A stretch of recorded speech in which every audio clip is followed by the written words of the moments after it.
best. I hope that painting's my strong point, although that's kind of been argued over the past few days.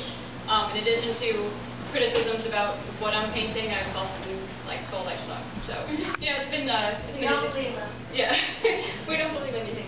But I wanted to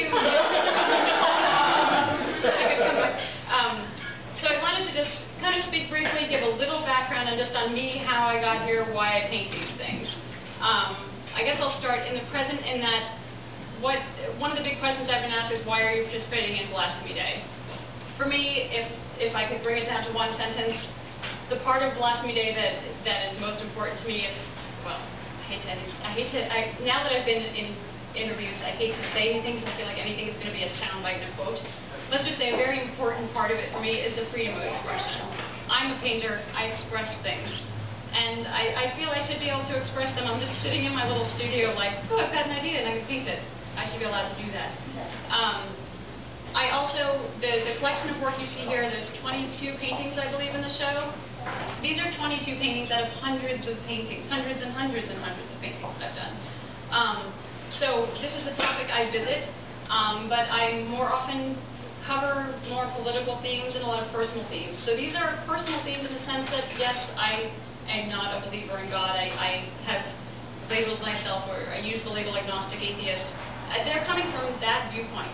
So when I paint about something, that's going to factor into some of them. So these were not created for Blasphemy Day. I've been told that some of my paintings are blasphemous.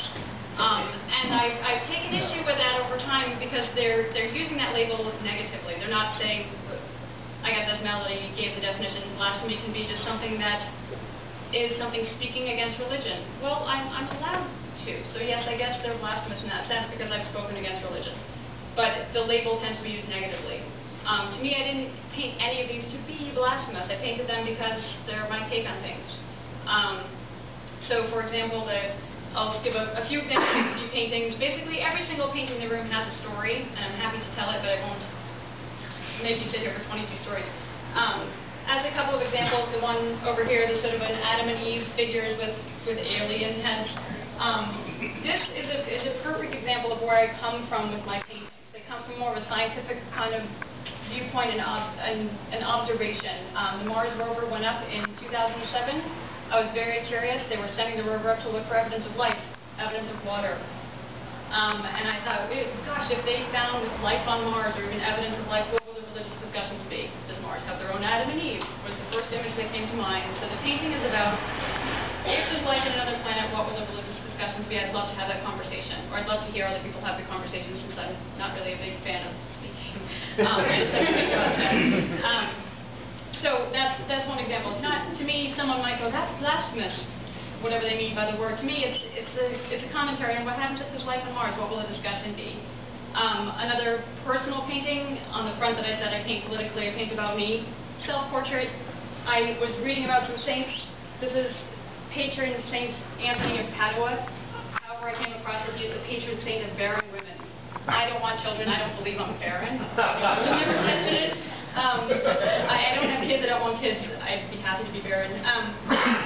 So I was like, oh, that's my patron saint. So I painted me with him. And to round out the cliche, put a whole bunch of cats. For the record, I only have 2. For now. So my big point is these, for me, these are personal paintings. These are a collection of things I've painted because they're kind of how I feel about stuff. I have what some have said to be an obnoxious sense of humor, an acerbic sense of humor. My sense of humor takes some of its cues from, I live in South Park, Family Guy, Sarah Silverman, Lisa Lampanelli. I'm sure they've got as much or way, way, way more hate mail than I have. And it's part of it. It's part of the bumps you take for expressing yourself. There were 110 things I wanted to say, and I'm talking in circles. So just a tiny background of me then. I came from this, grew up in a household being told I was Jewish and Catholic. I had Christmas trees, menorahs, Seder plates, for those of you who know what those are. My dad wore a yarmulke and said the prayers over the bread. But there was no background to it. It was all very on the surface. It was a cultural thing. I was like, oh, we practice these things because that's what people do. So decided to study religion a little bit. First stories I ever learned were in art history classes in college. I had a lot to learn. People came in with a base knowledge. I had to learn both the paintings and like, what the heck? the enunciation was, or the assumption. Like, I didn't know anything. So all of my religion knowledge came from art history classes. And then jumping forward to present day in the 30s, many years later, decided to really start reading about religion. The more I read, the more I realized I needed to know. And every story I read led to a painting. Reading about the Ten Commandments, the first two paintings, I decided I'm going to do a painting for every commandment because it helped me learn them and understand them, and I think it's kind of interesting to illustrate stuff. So each one of these is illustrative of something I've learned along the way, and something I had what I thought at least was a funny idea for. So if anyone has any major questions, I'm sure there's something I probably should have covered that everyone's inquiring mind want to know. No? Are you going to hell? Am I going to hell? That's a very good question. If I believed in hell, I wouldn't have painted these. I guess is really the big answer. I've been told I'm going there a lot this week, and a lot of people are praying for my soul. Which, yeah, thank you. Because that's a very nice thing. They care, and that's nice. And I guess the last thing I'd like to close with is a lot of the criticism that's come my way is with the assumption that I disdain religion. Disdain is a big word for this week. I do not disdain religion. I believe it served a really important function through the history of humankind. It serves a very important function now to a lot of people. It's very important to a lot of people. It's very important to my father, which makes conversations with Dad sometimes sticky, but I understand it. Like, I hear it from my own father why he believes. I respect and understand it for him. And he is beginning to respect and understand why I don't. But I'm not here to argue that religion shouldn't exist. For me, it exists. That's great. You believe. I don't mind. In fact, I respect that you do, and I hope that you respect that I don't. And that's really kind of the bottom line where I come from. And that's why some of the criticism that comes to me has been painful, because I just want to call each and every person and be like, really? Please don't damn me to hell, even though I don't believe it. I'm not trying to be evil. I'm not trying to be mean. I'm not in blasphemy for the point of ridicule. Like, these are about me. These are my commentary. I'm sorry if you're offended, but I still have the right to paint them. So I'll wrap up with that.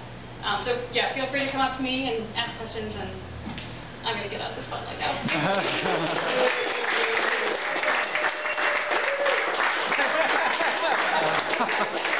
That's my girl. There we go.